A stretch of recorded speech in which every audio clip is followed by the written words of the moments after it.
Hey, it's Alex Williams of the New Stack here in Barcelona, Spain for KubeCon EU. It's the first day of the conference, and we are going to be discussing DevSecOps right now. And joining me are Wiebe de Roos, a CI/CD consultant and engineer with ABN Amro, and Dominik de Smit, team lead securing code AI, ABN Amro. How are you? Hi, good morning. Good morning. Hi. So tell us about ABN AMRO. What is ABN AMRO?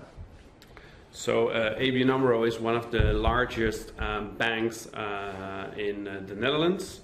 It has over 22,000 employees. A lot of them are working in ICT, about 5,000.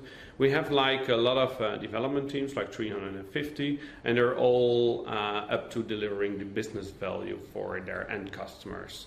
So it's all like different teams in the Netherlands and also in India working on delivering features.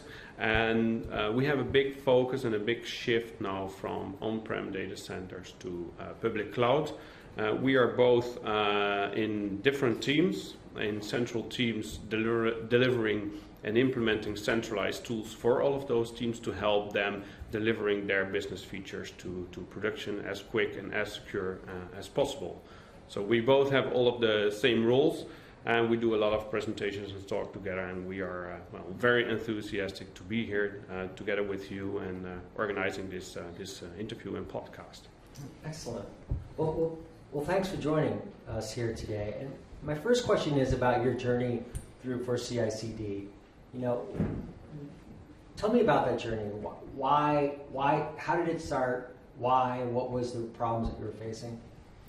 Okay, if I can answer this question, I'm at ABN AMRO. I'm being hired by ABN AMRO about 2.5-3 years ago, and it started a little bit before I joined. I joined in the middle of 2016. There was a CI/CD program being set up as part of a major transformation. The management saw and decided we need to shift to CI/CD and later on to DevOps and DevSecOps because of some major reasons like late deliveries, slow progress, slow innovation. Teams were not really mature. So they used the CI/CD program as an overarching program for all of the teams to speed up the delivery and also to help getting teams more mature in the way of developing their software. Next to it, there is a lot of legacy applications which needs to be adjusted, and it's much more easier to do that in a simple fashion, in small applications, small teams, quick iterations. And that's how it all started. We have all of those different streams like security, we have like automation, compliance, and all of that is being rolled out as part of the CI/CD program to cope with the market changes, to give answers to all of those questions. And I think we're now for 2-3 years working on that, and now we see a big acceleration because of course of containers which are now also being adopted. We'll talk a little bit about that later, and maybe Dominik can hook up with the CI/CD maturity aspects here. Yeah, I think also this whole transition started because ABN AMRO was traditionally a waterfall organization, right? And at some point the organization started becoming agile. And then the CI/CD enabling program was the way to go to transform this organization to agile. So Jenkins, you started. Was that kind of a core technology for you? Yeah, I can give some more details about Jenkins. It's one of the biggest programs that we had about CI/CD and all the tools that developers use. So it's like we have Jenkins for all the development teams. That means we have 350 to 400 teams working with Jenkins. And I can say now, I'm very proud of it, I can say that Jenkins on-prem is the past. It's still there, but it's the past. So when I started, it was like a couple of Jenkins servers. And as more teams getting mature with CI/CD and their pipelines and their Jenkins jobs, we needed to add more servers every month. For example, everything was based on VMs, and it took very long to add more servers. Servers were overloaded, lots of teams being deployed on one server, and a whole bunch of configuration conflicts arise because we have so much different teams with specific needs. For example, if a Java team needs to have a specific plugin, they can install that plugin, or they have a central team being installed that plugin. But then if that plugin fails, your Jenkins server might crash, and then it affects like 50 other teams. So the last couple of years, we gradually moved the teams from the Jenkins on-prem to the Jenkins in the public cloud. 1.5 years ago, we bought Jenkins Enterprise. That's like the centralized Jenkins Operations Center together with a bunch of Jenkins masters on which all the teams reside. And we now have dynamic slaves. We don't have the 100+ static VMs anymore in the on-prem data center. We have it all in AWS in the public cloud, all based on containers. And we strive to give every team a single Jenkins master. So we now have like 50 teams being deployed or being installed on the Jenkins in AWS, the Jenkins Enterprise. And teams can now work individually from each other. So if one team decides to have a specific plugin, which is not needed for other teams, they can install it with the help of a CI/CD coach, and it won't affect the other teams. If another team wants to have, for example, a different configuration, different settings for their Jenkins jobs, they can just configure their Jenkins master in their specific way, and it's not being affected to other teams. And with all of this major shift to the cloud, we phase out all of the static VMs, we phase out all of the manual maintenance tasks, we phase out the maintenance of the VMs. We only have to maintain the Docker images which are used to create the containers, which is like the running system of Jenkins.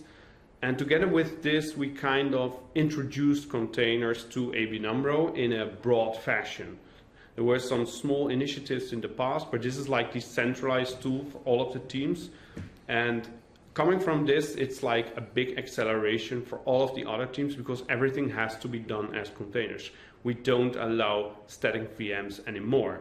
So teams started to create their Docker images for their applications, also like base images. We have like parent images, parent and base images, well, we call it almost the same. And we try to secure them as good as possible. And if we secure them, every other team can reuse that as kind of building blocks. So this is a major shift to use public cloud, to have team autonomy in place and to use containers. So this really helps the transformation of the legacy and the big monolithic applications towards the microservices. So where would you consider yourself then now in that maturity model, really? Where would you consider, and so how have you built, and how do you develop that maturity with the teams? Like you said, there's 350 teams, you know, and because their workflows must have been greatly affected. Yeah, so I think what one of the biggest drivers was, and also for our whole DevSecOps program, is the standardization. So because of this Jenkins transformation, we could suddenly also offer standard pipelines. And what we mean with that is that we have a team creating these pipelines where we can actually really easily implement, for example, security checks in it. So then we can deliver a pipeline to the team and the team doesn't have to configure it by themselves. So, and that also allows us to maintain these pipelines, because if each team would have a different kind of orchestrator or a different kind of pipeline, it will be really hard for us to manage it. Mm-hmm. And so this was one of the great drivers behind our DevSecOps maturity also, because it also at some point you have to start with standardization, because otherwise it will be really difficult. So one of the things that you mentioned in this presentation that I saw that's on SlideShare, and that you talk about what to include, you know, how to include security in your DevOps environment, and you talk about open source software, hybrid cloud and container security, and then credentials management. Yeah, so our DevSecOps started actually with our static analysis of our source code. So a couple of years back, ABN Amro started looking into source code analysis tools for security. What did you look at? I think at that time we looked at companies like Veracode, Microfocus, and I don't know the other one, but out of that, Fortify was chosen to be the tool for static source code analysis. And what really helped at some point is that we could just integrate Fortify into the standard pipeline, and suddenly all of the teams would have Fortify in their pipeline.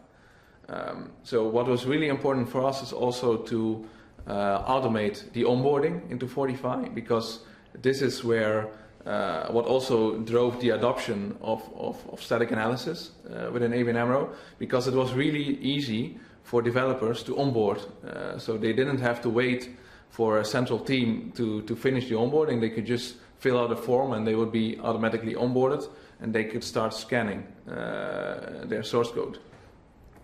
Another thing that is also really important is what we did is we always make sure that developers get feedback as fast as possible. So what we did is we also enabled the developers to integrate this into their IDE. So as soon as they were starting to build software or code in their programming language, they could directly scan and see if they had any issues. So they didn't have to wait for a really long time after production or after some time that a pen test would come, or even in their pipeline. No, they could already start scanning within their development environment. So then, so let's talk about then, the open source software in particular. What's been your posture about open source software? What have been those policies you implemented to make sure that you're using the open source software correctly? Yeah. So after our own source code, of course, the next step was third party. So of course, within ABN Amro, we also use a lot of open source software.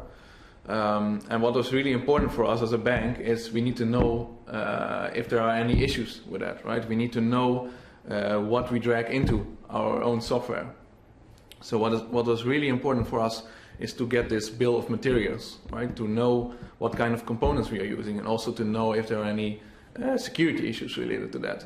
So quite soon after our own source code analysis, we started looking for solutions to also help with that. And we chose for Nexus Lifecycle, and that tool enabled us to really find out what kind of issues you are dragging into your application when you use, for example, open source. But then again, it also allows us to get insights into these issues, and also allows us to fix these issues. So that was like those two things I consider like the static analysis, and that came really close behind each other. What role did you have in kind of looking at these tools and then determining kind of what was the best fit? So I was right after the start of the introduction of Nexus Lifecycle. It was formerly called Nexus IQ. I was at the very start. So that tool was chosen, and I implemented it on the enterprise skill. So for ABN AMRO, that meant it was being installed on different servers, and I made sure teams could be connect to the different to the tool. They got access. I did some pilot tests with the tools, and I helped some teams to get onboarded, implement it, make sure we have the right organizational structure inside of the tool, and also to make sure that we have aligned the way we set up teams and organizations in the tools. For example, Dominik already mentioned we also have a Fortify, so we try to align the way we register teams and applications inside of the application, inside of HP Fortify and Nexus Lifecycle in the same way. So we could link them together, and we could see the results being aggregated. For example, we also have source code scanning, like for Sonar source from SonarCube. And we all integrated that into the standard pipelines. So what we did is we tried to encourage teams to use their standard pipelines with their applications. And it's not very easy because a standard pipeline is only useful if all of the applications, or at least the majority of them, can use it. So we try to encourage teams to change their application and change their architecture according to the standard pipelines.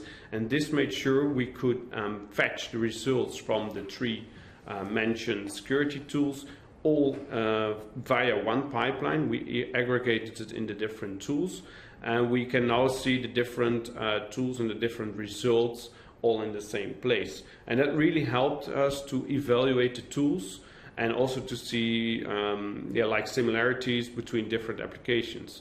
To give a simple example about that, if there's a vulnerability in a third-party dependency, for example, Java library or Node.js dependency, we could see that multiple teams will have the same vulnerability in their third-party library, and then we could suggest, like, okay, if you upgrade it to a later version, or if you disable a specific feature, for example, then your problem is solved. And it's not only the problem for one specific team that finds that issue, or maybe we find that issue, but also for all the other teams, and that really speeds up the implementation and adoption of the tools, and in the end speeds up the security processes for all of those different teams. So that really helped in this case. Yeah, and like you said, Wiebe, so DevSecOps and the enterprise scale has lots of different challenges than when you have an organization, for example, with 20 teams. Like Wiebe said, we have so many teams that are using so many components. For us, it's really valuable if we can aggregate these issues and we find out, okay, we have one component, but it's being used by 340 teams, for example, and we can send one unified message to that teams, please upgrade this library. Because if you need to go one by one to all of these teams, it would take a huge amount of effort, and it would not scale at the enterprise scale. And I think what also is worth mentioning is that the standard pipeline, for any organization that wants to do this kind of approach, is what we learned is we started out with a one-way approach, the standard pipeline, and then we find out there were a lot of teams with different kind of settings or environments, and we ended up with a huge configuration list with I don't know 100 of options. So we quickly found out that was not a good solution, and what we moved to is actually to modules.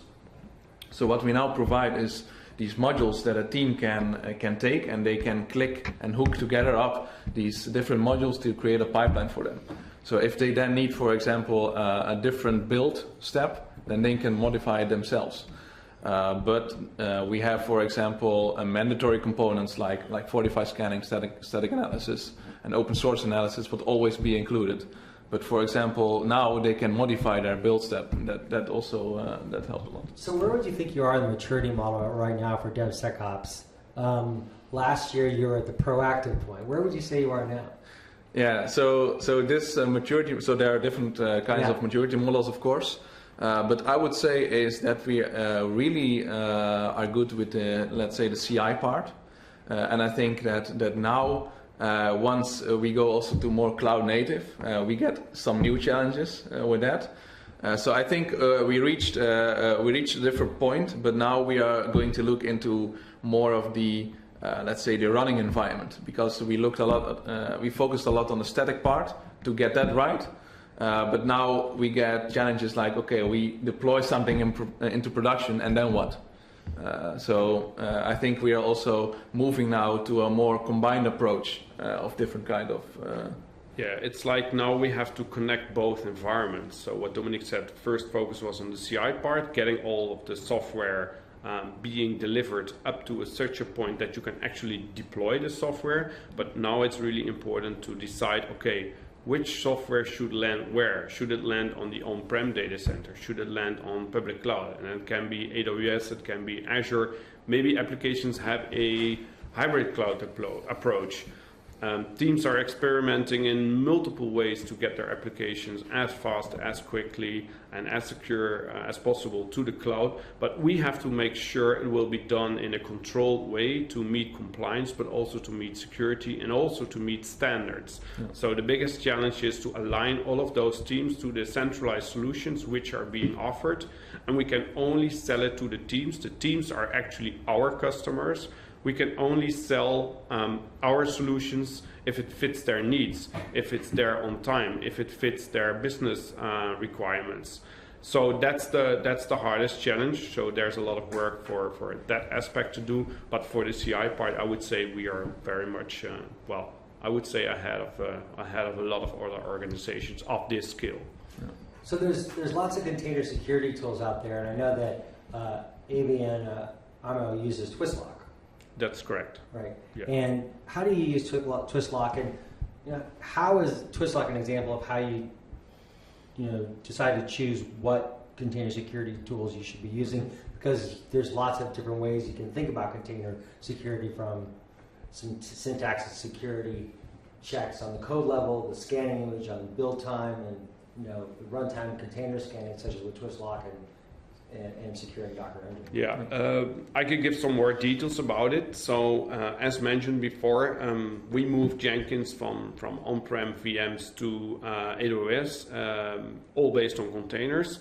And together with that, we had a whole license to public process. And the license to public process is a process that every development team has to follow in order to move their application to the cloud. So that's like a process which consists about like 20, 50 steps. I don't know. It's a big process. It's all about compliance. And because everything is moving to the cloud, it's all about security. So we were one of the first applications with Jenkins to move to public cloud, which was based on containers. So security was not very mature yet. And we started to dig into all of the details about container security. So I draw a framework like what's the context of container security from an enterprise perspective. And if we look from an enterprise perspective to container security, security is like everywhere. We can't just talk about security of your Docker images, your syntax check, but it also has to do with runtime checks. And so we got a lot of knowledge. We attended DockerCon, we did some security trainings, educations, we self-learned in the weekends. We were just gathering all kinds of information, and we aggregated it in this model. And then we started to pick some tools, some open source tools like Anchor, like Linus, like Claire. We started to implement that as an experiment in the standard pipelines. We have, for example, a standard pipeline that can create a Docker image. We call it a Docker image pipeline. And we had like 5 or 6 different open source tools in there just to see what are the results. And with that approach, we were starting to create Docker images, check the results, and see what the overall quality of Docker images was. So that's from a standard, from an open source perspective. But we faced a lot of challenges when we were implementing or testing out some runtime security tools, Docker security tools. For example, you can do a Docker benchmark in which you can use to analyze your host systems, your VMs with your Docker engines. But it's just a long list of findings. There's no context. There's no graphical user interface. It's just a long list in a log file. The same goes for other tools. So we said, okay, we need to have real protection, like real-time protection that constantly monitors your end system, because anything can happen. So for example, we had the zero-day exploit somewhere in February, I think, and that should be monitored. That's the Docker run C vulnerability. Right. For example, if you only scan your environment once or maybe twice a month or whatever, you can't do that manually for all of the different teams and for all of their applications. So there was a big need for a very professional security tool. So we did an RFP with different vendors, and in the end we choose Twistlock as the partner for ABN AMRO to do Twistlock container security. Basically, we use now Twistlock. We have it implemented in our standard pipelines. We have onboarded like 50 teams, all of the teams that are on Jenkins on AWS. They all use containers. They're all onboarded also to Twistlock. And every Docker image they create, they have to scan it through the standard pipeline. And next to it, if they want to deploy their container on a runtime environment, they have to install a defender. And a defender is like an agent connecting to the central console from Twistlock. And it reports back about any runtime vulnerabilities. And this can only be achieved with commercial tools. Maybe it can be done with open source tools, but for us it's very important to have a dashboard, to have enterprise-wide support, to acquire best practices from the industry to move fast. Because if we have to do it all by ourselves, for example, build a GUI on top of some scanning results and see if that works, we're not specialized in that. We don't have the time for that. So we decided to hook up with a partner. In this case, it's Twistlock. Great. So going forward then, in conclusion, what is that posture you're now establishing from a DevSecOps point of view for your teams at ABN AMRO? Yeah, so like I said, once we start this cloud native journey, new challenges arise. So for example, the secrets management challenge that we have, right? Because you're going from a static environment to a dynamic one where you're spinning up thousands of containers that need secrets. How are you going to do that? All right, you need to have a centralized approach for that. So I think, like Wiebe said, this static part we have matured quite well. But now, as we move to cloud native, we have other challenges to tackle again. So I think in the end, it's about also defining good use cases and what is most important to the organization.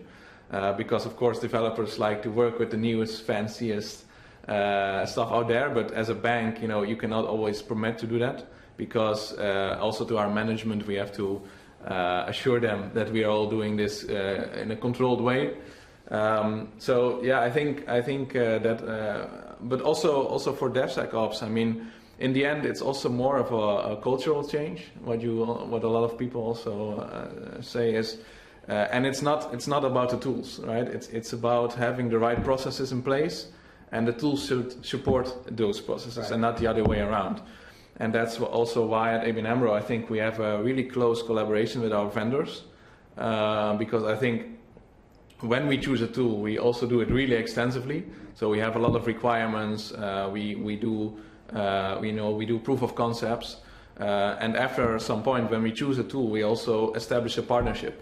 So because not all of the tools are maybe customized to this new way of working, and when you have this partnership, you can sit around a table and say, okay, we have this process at this enterprise scale, and we need to be able to, or we need to make sure that this tool can support that process. So that's really a great thing about it. Those workflows. Yeah. Exactly. Well, wonderful. Well, thank you both for taking the time to talk with us today at KubeCon Barcelona, and good luck on your continued journey. We look forward to keeping in touch. Yeah, thank you. Thank you. Thank you. Thanks.